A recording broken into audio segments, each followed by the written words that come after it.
Javier Sierra es escritor, investigador, un bestseller y es amigo.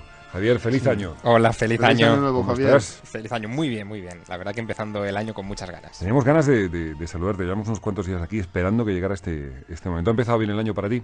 Bueno, ha empezado bien, sobre todo en el ámbito familiar, pero quizá no tan bien en el ámbito de las noticias. Fíjate que estrenábamos año, digamos, con estas cosas que a mí particularmente me interesan, en la víspera de Reyes, con una noticia muy singular. Decían que la Policía Nacional había intervenido hace unos días en un chalet a las afueras de Madrid, en Las Rozas, en Molino de la Hoz, en la urbanización Molino de la Hoz, deteniendo a varias personas que se dedicaban a realizar rituales de ayahuasca, es decir, la ingestión de una droga, de una sustancia psicotrópica que provoca estados alterados de conciencia y que se utilizaba con propósitos médicos. El problema está en que la ayahuasca es una sustancia legalmente prohibida en España, es decir, no se puede consumir ayahuasca, pero la ayahuasca es una sustancia que desde hace siglos se utiliza sobre todo en el cono suramericano, en la zona andina, en la zona también próxima a las selvas de Brasil, Perú, Ecuador, como una planta divina, una planta de conexión con los espíritus. Y ahí es el punto en el que yo me he interesado por esta fabulosa aventura, ¿no? ¿Cómo es la ayahuasca? Explícanos, porque la verdad es que yo jamás no tengo ni idea de cómo es esa planta, dónde crece, qué tipo de planta. O sea, no entremos en especificaciones demasiado técnicas, pero ¿es un arbusto, es un ficus, es un Es una liana. Es una liana, es la típica cuerda trenzada que uno se puede encontrar por la selva. Bueno, pues una de ellas es esta, la liana. De hecho, recibe el nombre de soga del muerto. También la llaman escalera al cielo o cuerda del alma, porque la ingestión de esa sustancia te permite comunicarte con los dioses. Para los nativos, especialmente de Perú y de Brasil, de la frontera entre ambos países, esa sustancia es una planta que casi tiene espíritu propio. Es una planta a la que consideran un ente vivo, que es como algo así como el compañero que te llevará al reino del más allá. Su ingestión además es muy desagradable, por otra parte, ¿no? Provoca arcadas, problemas diuréticos, durante unas horas te encuentras francamente mal y después, en medio de ese desconcierto, corporal, pues empiezan ya las visiones, ¿no? Fíjate que siguiendo la pista de esta intervención policial en Madrid, donde se han incautado 40 kilos de ayahuasca, con los que se podrían haber elaborado 40.000 dosis, con un valor en el mercado negro, estima la Policía Nacional, en torno al 1.200.000 euros, si se administraban en dosis de 250 euros más o menos cada una. Bueno, pues una de las personas que ha tenido la ocasión de probar esa sustancia con estas personas que han sido detenidas en Madrid, pero que lo hizo hace unos meses en Barcelona, bueno, pues he tenido la ocasión de conversar con ella esta mañana. Se da la circunstancia de que él es médico, es doctor en medicina familiar, recientemente jubilado, tiene 66 años, psicólogo, se llama Miguel Ángel Sicilia, y nos contaba cómo vivió la ingestión de la ayahuasca. Así que, si os parece, vamos primero a los efectos y luego vemos qué cosas produce. La experiencia fue proceso de durante 6 horas y pasé desde perder totalmente la sensibilidad corporal, primero hormigueos, después adormecimiento, totalmente anestesia, y empezó la sesión de náuseas y vómitos. Realmente esta parte fue la más desagradable y este proceso duró bastante, 2 o 3 horas. Y en medio de esto, pues aparecieron una serie de imágenes. En mi caso, pues fueron como las letras del alfabeto griego, el alfa hasta el omega, bailando delante de mí. Unos colores muy intensos, de amarillos, azules, verdes. Y sobre todo aparecieron mis miedos. Bueno, el alfabeto griego, a ver, o sea, no vamos a hacer apología de nada, ni muchísimo menos, simplemente enterarnos de cómo van las cosas por el mundo y sobre todo en este caso oímos hablar de algo que no sabemos qué es.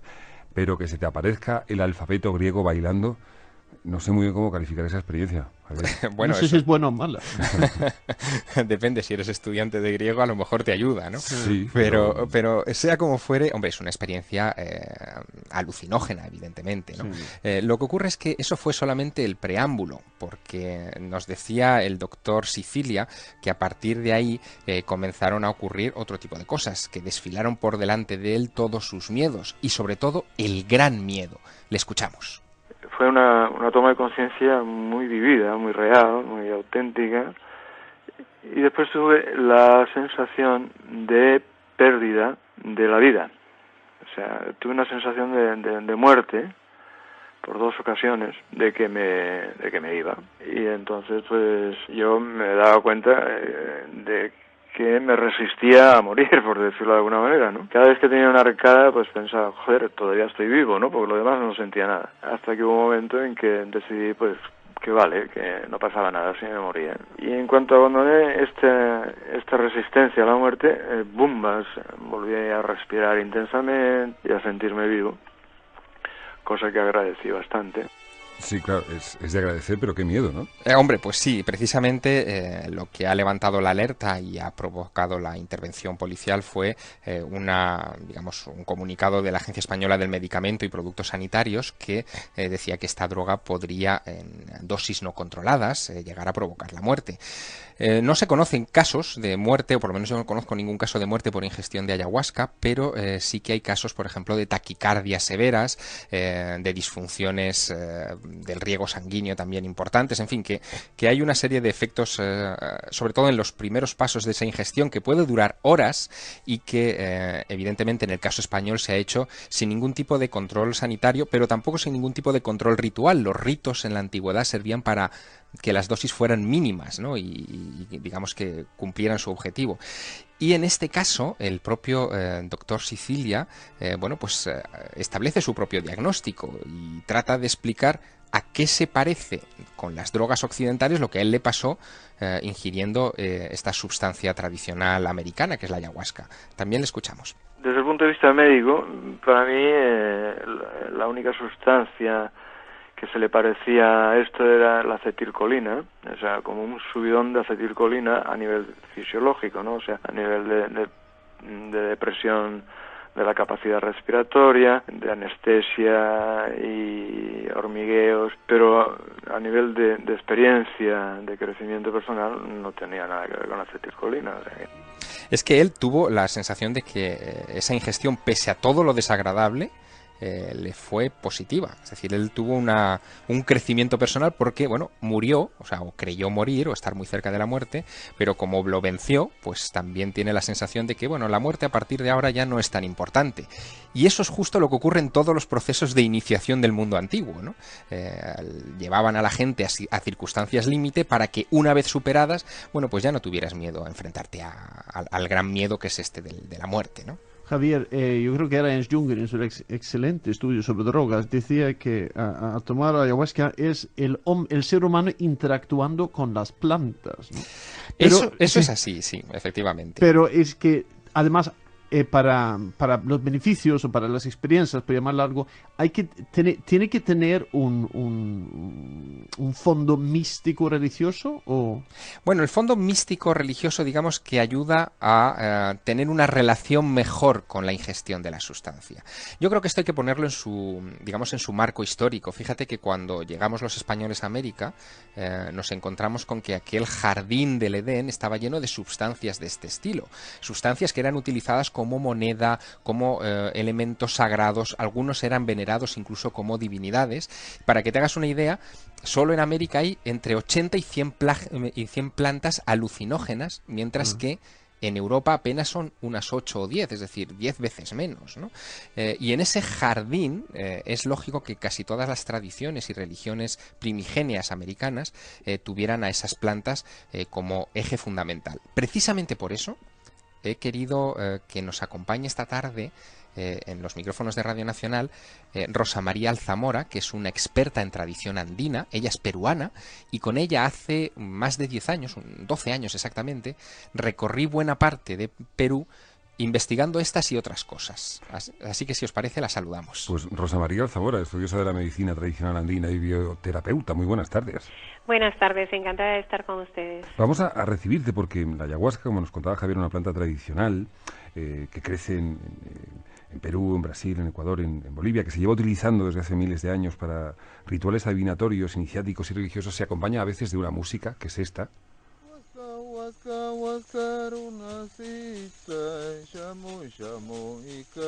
Rosa María, ¿conoces esta música? Bueno, estos son los ícaros. Se denominan así a los cantos que van acompañando durante el rito en el que se toma el ayahuasca, precisamente. Y son cantos que van acompañando al espíritu de la madre ayahuasca o del padre ayahuasca. En algunos casos se le llama abuelo ayahuasca por el conocimiento que te va a transmitir, y en algunos otros casos madre por la función de protección que genera, que vas sintiéndola o percibiendo, y padre porque en algún momento te enseña, te conduce hacia ti mismo o dentro de ti a encontrarte. Rosa María, quizá sea simplemente un error mío, pero hasta ahora siempre había, cada vez que leemos algo relacionado con las drogas, tiene que ver siempre con un uso recreativo, con un mal uso que la gente hace, y desde aquí, por supuesto, que no invitamos a nadie a hacerlo, pero la ayahuasca, por lo que tú cuentas, por lo que sabemos, no tiene precisamente un uso recreativo, va un poco más allá, es casi una búsqueda interior lo que asociamos al consumo de esa planta. Pues sí, mira que esta historia de la ayahuasca tiene un uso aproximado, según algunos estudios, más de 5.000 años. Y en ninguno de estos estudios, ni en ninguna de estas naciones indígenas o tribus, te mencionan un uso lúdico o un uso diferente al que no sea del rito y del encuentro contigo mismo y al del equilibrio personal, sea físico, mental o espiritual. Aún así, Rosa María, ¿tú dirías que es una sustancia peligrosa? Mira, cualquier sustancia o cualquier producto en manos inexpertas es peligrosa. Y tal vez fuera de su cultura, o sea, contexto cultural orgánico. Estamos hablando quizás de un problema de un joven o jóvenes de Europa, por ejemplo, metiéndose en algo que es guardado, por decir algo, y solo tiene su explicación en su contexto cultural. Pues yo soy una defensora de que este tipo de prácticas no deben salir de su contexto. Deben de primero conocerse muchísimo la visión, el conocimiento de la cosmogonía o del pensamiento del lugar de donde provienen. Dentro de la visión andina existen una serie de conceptos y de relaciones en relación con la naturaleza. Ellos plantean que hay una esencia creadora, y esta esencia creadora en un momento fue transformada en naturaleza vegetal, en otra animal, mineral y en otra esencia humana. De tal modo que al ser una esencia misma que les ha dado vida, es posible establecer el diálogo entre ellos haciendo el uso o utilizando plantas maestras. Entonces, el contexto en el que se desarrollan estos ritos van primero orientados por un tipo de pensamiento, un tipo de filosofía, y luego, a partir de ello y del conocimiento heredado por miles de años, como lo hemos visto, pues entonces se va preparando personas que sepan cómo tanto prepararlas, administrarlas, cómo cuidar a la persona, cómo preparar a la persona y cómo realizar durante todo el rito los cuidados y la orientación que tiene que haber. Rosa María, como hablamos de gente preparada, pensamos en los chamanes, pero pregunto yo, ¿uno puede estudiar para chamán? O sea, la de chamán es una, no sé, un tipo de estudio. Una iniciación. Pues mira, sí, el chamán es una persona que desde muy joven tiene ciertas dotes o ciertas características. No todo el mundo puede ser chamán. Pero, sin embargo, aún teniendo ciertas dotes y características, tiene que llevar un largo proceso de preparación, primero en el conocimiento de las plantas maestras y algunas otras plantas. Estos personajes son amplios conocedores de la etnobotania de la selva, de la fitofarmacopea, por un lado, y por otro lado, de la preparación dentro de la filosofía que lleva toda esta cultura. La ayahuasca. Así es. Por un lado, en el caso de la ayahuasca, ¿no? Sabemos muy poco de esto. Bueno, un poco terminando la idea anterior, te comento que para poder ser un chamán necesita mucho tiempo de iniciación. En algunos casos puede llegar a 2-3 años. En el mejor de los casos puede ser 1 año. Se les prepara físicamente, espiritualmente, y luego de haber pasado una serie de pruebas, pues recién pueden ser chamanes y recibirlo de un maestro que lo prepara. Si no es así, pues entonces no se permite dentro de las naciones indígenas que una persona que no sea un chamán administre ya sea el ayahuasca o cualquier otra planta de estas características. Rosa María Alzamora, estudiosa de la medicina tradicional andina, bioterapeuta, muchísimas gracias por atender nuestra llamada. Bueno, encantada. Un placer. Gracias. Javier, de todas maneras, claro, pensamos siempre que los grandes laboratorios farmacéuticos europeos fueron hace ya mucho tiempo hasta allende los mares a hacerse con aquellas plantas. De hecho, patentaron algunas plantas que crecen libremente en la selva. Deberíamos pensar en cómo es posible que algo que crece en la selva, en el campo, esté patentado, o de qué manera lo pervertimos. Pues mira, es consecuencia de esa mentalidad que tenemos los occidentales de que el planeta es nuestro y que lo ha sido así siempre, y eso no es verdad, ¿no? Fíjate que más del 70% de las drogas vegetales que hoy están en nuestra farmacopea ya fueron descubiertas por indígenas, y nosotros digamos que se las hemos arrebatado y las hemos sintetizado y las hemos convertido en nuestras, les hemos puesto una marca y un código de barras y las vendemos, ¿no? Esa es la gran paradoja de esta situación. Hombre, yo creo que nos queda mucho por aprender y que deberíamos quitarnos esa sensación que ya es antigua, tiene 500 años, de cuando llegaron los primeros frailes a América a predicar y quisieron dar la comunión a aquellos indígenas, se dieron cuenta horrorizados que aquellos indígenas ya comulgaban hacía tiempo, pero comulgaban con plantas de este tipo que les hacían tener visiones extáticas, divinas, que desde luego estaban muy lejos de la religión que ellos querían inculcarles. Sí, bastante lejos. O sea, sí, totalmente. Como lo de los autobuses. Algo así, efectivamente.